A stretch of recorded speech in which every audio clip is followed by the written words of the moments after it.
Ժամանակով կատուն ճոն էր, շունն էլ գլխին գդակ չուներ։ Պոետ եմ նոր, բերել եմ ձեզ ոտանավոր։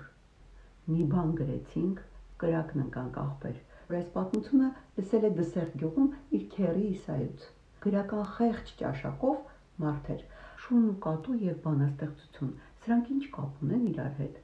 Էն էլ էս տեսակ վայրենի լեզվով։ Սուրեն, Լևոն, Աստղիկ, գիտեք ով է եկել մեր տուն, էսպես էլ խայտարակություն։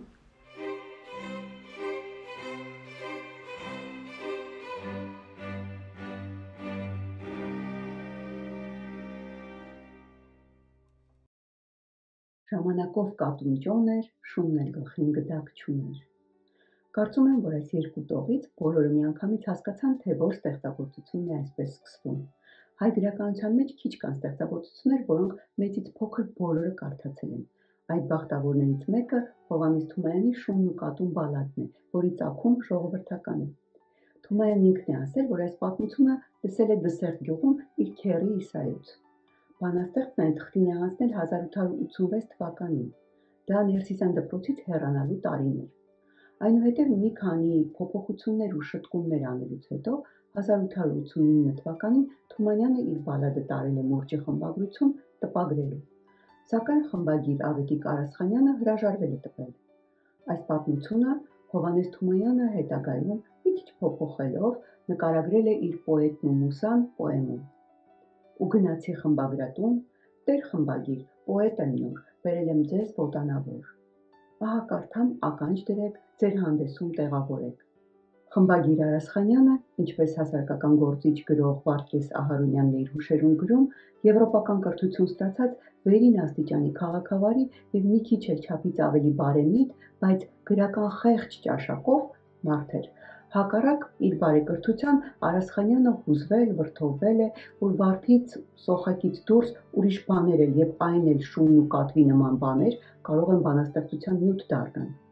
Տարօրինակ բան, ինչպես կարելի է շան և կատվի մասին բանաստեղծություն գրել։ Փորձեցեք մի քիչ ավելի հարմար նյութեր ընտրել, պարոն, ասել է վրդովված խմբագիրը և Թումանյանին վերադարձրել Շունն ու կատվի ձեռագիրը։ Այս մասին Թումանյանը 1916 թվականին Ցոլակ Խանզադյանին հղած նամակում գրում է. Շունն ու կատուն, եթե իմ առաջին գրքում չկա, պատճառը հանգուցյալ Արասխանյանի զարմանքն է, որ նա հայտնեց ինձ 1889 թվականին, երբ տարա Նոր Մուրճում տպագրելու։ Կարդաց շատ զարմացավ և հարցրեց, թե ասացեք խնդրեմ, շուն ու կատու և բանաստեղծություն, սրանք ինչ կապ ունեն իրար հետ։ Էն էլ էս տեսակ վայրենի լեզվով։ Այս դեպքից 10 տարի անց, երբ Շունն ու կատուն արդեն տպագրվել է, նույն Ահարոնյանի հավաստմամբ Կովկասում և Թիֆլիսում չկար դպրոցական տարիքի մի երեխա, որը կարդացած չլիներ կամ անգիր չարտասաներ Թումանյանի Շունն ու կատուն։ Թումանյանին հյուրընկալող յուրաքանչյուր տանտեր շտապում էր բանաստեղծին ներկայացնել իր զավակներին, թե գիտեք, սա այն հորեղբայրն է, որ գրել է Շունն ու կատուն։ Վարդգես Ահարոնյանը հիշում է Թումանյանի արձագանքը. մի բան գրեցինք, կրակն ընկանք աղբեր, ծիծաղելով գանգատվում էր Հովհաննես Թումանյանը, ուր որ գնում եմ, հերն ու մերը բերում են իրենց երեխեքը և ասում. Սուրեն, Լևոն, Աստղիկ, գիտեք ով է եկել մեր տուն, Շունն ու կատուն գրողը։ Էս հորեղբայրն ա գրել Շունն ու կատուն։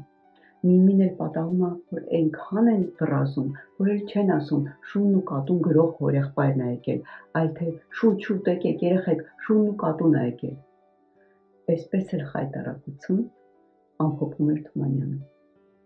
Եվ այսպես ժամանակի մերժված ու չտպագրված Շունն ու կատուն բալադն արդեն 137 տարի ապրում է, ու ապրում է ակտիվ, կենսունակ, հետաքրքիր կյանքով։ Այս ստեղծագործությունը ոչ միայն սիրում են կարդալ, այլ նաև սրա հիման վրա ստեղծվել են բազմաթիվ ներկայացումներ, խաղեր, ծրագրեր։ Չմոռանանք, որ հայկական առաջին մուլտիպլիկացիոն կինոնկարը 1938 թվականին Լև Ատամանովը ստեղծել է հենց Հովհաննես Թումանյանի Շունն ու կատուն պոեմի հիման վրա։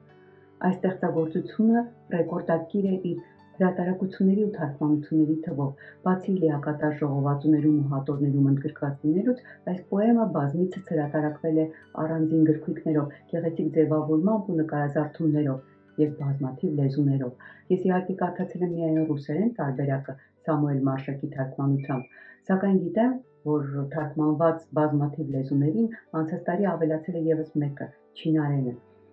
Այսինքն Շունն ու կատուն պոեմի հրատարակչական ու թարգմանական հաղթարշավը շարունակվում է ու կրկին հաստատում է մի բան, որ ոչ մի խմբագրություն ու խմբագիր, ոչ մի հրատարակչություն ու հրատարակիչ իզորու չեն կասեցնել, խանգարել, թույլ չտալ կամ մերժել տաղանդավոր մարդու գործը, որն անմահ է և ապրում է դարեդար։ Կարծում եմ, սա նայելուց հետո դուք գրադարակից կրկին կվերցնեք Թումանյանի հատորը ու նորից կկարդաք Շունն ու կատուն ձեր երեխաների կամ հենց ինքներդ ձեզ համար։ Հավատացած եմ, որ այսօր միանգամայն այլ հայացքով կընթերցեք և շատ ու շատ նոր բացահայտումներ կանեք ինքներդ ձեզ համար։